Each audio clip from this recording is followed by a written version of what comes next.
এক বছরের ব্যবধানে সুইজারল্যান্ডের ব্যাংকগুলোতে বাংলাদেশিদের জমা অর্থের পরিমাণ প্রায় ৪১% বেড়েছে।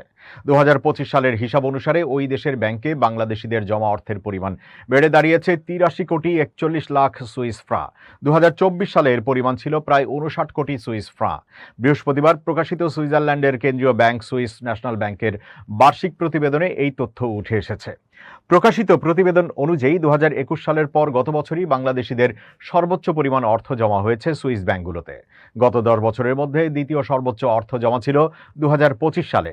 সুইজারল্যান্ডের ব্যাংকে বাংলাদেশিদের অর্থ ব্যক্তি ও প্রতিষ্ঠানের নামে জমা হয়। বাংলাদেশের অনেক ব্যাংকও বৈধ পথে দেশটির ব্যাংকে অর্থ জমা রাখে। আবার বিশ্বের বিভিন্ন দেশে বসবাসকারী বাংলাদেশিরাও সুইস ব্যাংকে অর্থ জমা রাখেন। এছাড়া বিশ্বের বিভিন্ন দেশে সুইস ব্যাংকের শাখাগুলোতে সেসব দেশে বসবাসকারী বাংলাদেশিরাও অর্থ জমা রাখেন। সেগুলো সুইস ব্যাংকে জমা অর্থ হিসেবে বিবেচিত হয়। সুইজারল্যান্ডের কেন্দ্রীয় ব্যাংক বিভিন্ন দেশ থেকে জমা হওয়া এসব অর্থ সে দেশের দায় হিসাবে আর্থিক প্রতিবেদনে উল্লেখ করে থাকে। এর মানে সুইস ব্যাংকে রাখা সব অর্থ পাচার করা নয়।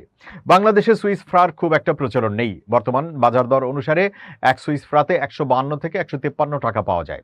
প্রতি সুইস ফ্রা ১৫২ টাকা ধরলে সুইস ব্যাংকের প্রতিবেদন অনুসারে সুইস ব্যাংকে ২০২৫ সালের শেষে বাংলাদেশিদের অর্থ জমার পরিমাণ ১২,৬৭৮ কোটি টাকা। এসএনবির প্রতিবেদন অনুযায়ী ২০২২ ও ২০২৩ সালে পরপর ২ বছর সুইস ব্যাংকে বাংলাদেশিদের জমা অর্থের পরিমাণ উল্লেখযোগ্য পরিমাণে কমে গিয়েছিল। ওই ২ বছর যথাক্রমে ৫.৫ কোটি সুইস ফ্রা ও ২.৫ কোটি সুইস ফ্রা জমা ছিল। অর্থনীতিবিদদের কেউ কেউ বলেছেন, আশা করা হয়েছিল ২০২৪ সালের ৫ আগস্ট আওয়ামী লীগ সরকারের পতনের পর দেশ থেকে অর্থ পাচার কমবে। কিন্তু সুইস ব্যাংকের এই হিসাব প্রমাণ করে অর্থ পাচার কমেনি। এটি অর্থনীতির জন্য মোটেও ভালো ফল বয়ে আনছে না। আমার মতে সুইস ব্যাংক ছাড়াও বিশ্বের বিভিন্ন স্থানে অর্থ পাচার হয়। ২০২৪ সালের ৫ আগস্ট ছাত্র জনতার অভ্যুত্থানের পর শেখ হাসিনার পাশাপাশি আওয়ামী লীগ সরকারের অনেক মন্ত্রী, এমপি এবং আওয়ামী লীগ ঘনিষ্ঠ ব্যবসায়ীরা দেশ ছাড়েন। তাদের অনেকের সম্পদ বাজেয়াপ্ত করা হয়। এসব কারণে তাদের অনেকে বিশ্বের এক দেশ থেকে অন্য দেশে অর্থ স্থানান্তর করে থাকতে পারেন বলে ধারণা করা হচ্ছে। আবার বিগত সরকারের সময় বিপুল অর্থ দেশ থেকে পাচার হয়েছে এমন তথ্য উঠে এসেছে সাবেক অন্তর্বর্তীকালীন সরকারের অর্থনীতি নিয়ে শ্বেতপত্রে। পাচার হওয়া অর্থ বিভিন্ন উপায়ে সুইস ব্যাংকে জমা হতে পারে। একসময় সুইজারল্যান্ডের ব্যাংকগুলো পাচার হওয়া অর্থ জমা রাখার জন্য অন্যতম পছন্দের গন্তব্য ছিল, কারণ তখন দেশটির ব্যাংকগুলো এসব তথ্য অন্য কোনো দেশের সঙ্গে আদান প্রদান করত না।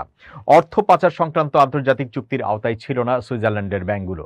কিন্তু গত কয়েক বছরে সেই দৃশ্যপট অনেকটাই পাল্টে গেছে। আন্তর্জাতিক নানা চুক্তির কারণে এখন সুইজারল্যান্ড বিভিন্ন দেশের সরকারের চাহিদা অনুযায়ী তথ্য সরবরাহ করে। তাই এখন অনেকে ব্যবসা বাণিজ্যের আড়ালে বিভিন্ন দেশে অর্থ পাচার করেন এমন অভিযোগ আছে। আবার সরকারি প্রকল্প, মহাপ্রকল্পের কাজের পার্সেন্টেজ বিদেশি ব্যাংকে জমা দেওয়ার অভিযোগ প্রচারণায় আছে।